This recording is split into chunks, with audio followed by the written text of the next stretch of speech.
عقل.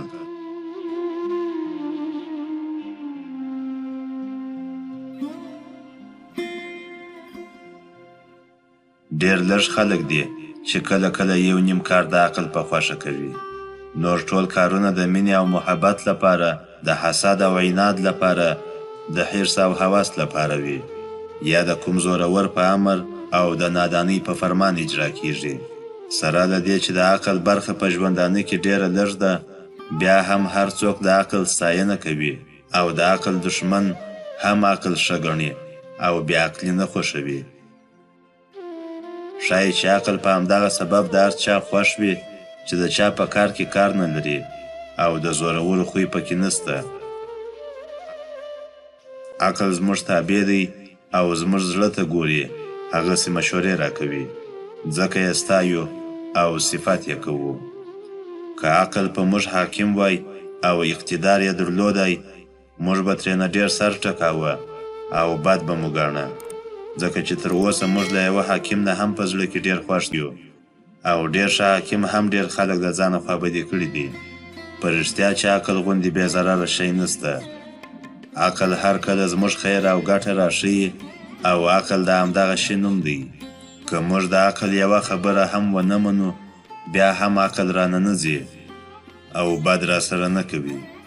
که موږ په ناکاره کار پسې په بده لار روان سو، عقل را سره ملګری دی او څومره چې کېدای سي له خطر نه مو ساتي. ډېرې غلاګانې د عقل په مرسته کیږي، که څه هم غلا ته په ښه نظر نه ګوري او غلا یې نه ده خوښه. هغه شیطاني چلونه چې انسان کشف کړي دي او شیطان هم ورته حیران دی، د سادهګانو او احمقانو کار نه دی.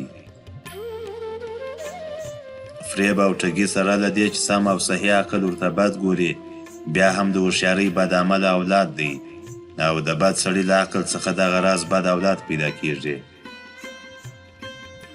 همدغسې عقل یوه غله ته هم د ټیټې لار ښیي، هم یې ماړه کور ته بیایي، او که حاکم ونیوی د ځان د خلاصولو چلونه هم ورښیي. که سړی هر څومره ګناهګار و، عقل ورته د نجات لار لټوي او له همدردۍ نه لاس نه اخلي. په رښتیا چې دومره مهربانه ملګری بل نسته. هغه وخت چې څوک عقل له ځانه شړي او په عقل هجوم وروړي، باده او پیاله دې په لاس کې ورکوي او له مخه لا ورته یو داسې ځای پیدا کاندي چې ډېر رسوا نه سي او محتسب یا حساب کوونکی یې ګریوان ته لاس وانه چوي. د عقل خوی او خصلت په هیڅ چا کې نسته. په زړه کې حسد او عناد نه لري، لکه ماشوم مرورېږي نه، ظلم او ناروا یې نه ده خوښه، مګر له ظالم سره دښمني هم نه کوي. فساد، فسق او فجور ورته بد معلومیږي، خو د زاهد په شان له فاسق او فاجر نه تښتي. هر چاته د خیرخوا په نظر ګوري او د انسان په مجبوریت ډېر ښه خبر دی.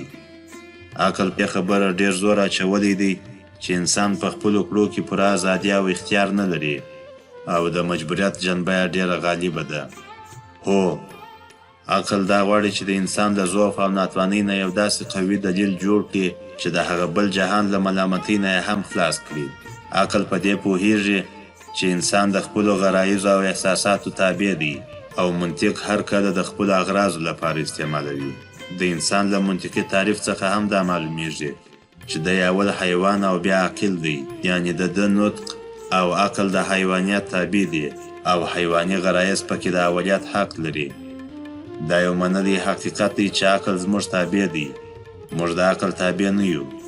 عقل زموږ لپاره پیدا سوی، موږ د عقل لپاره نه یو پیدا سوي. که موږ په عقل باندې د لیونیو یا د ماشومانو کار کوو، کوي یې او زموږ له امر نه غاړه نه غړوي. که زه او ته دوستان یو، زما او ستا عقل هم دوستي کوي. که موږ غلیمان سو، زموږ عقلونه یو له بل سره دښمني کوي او په جګړه اخته کیږي.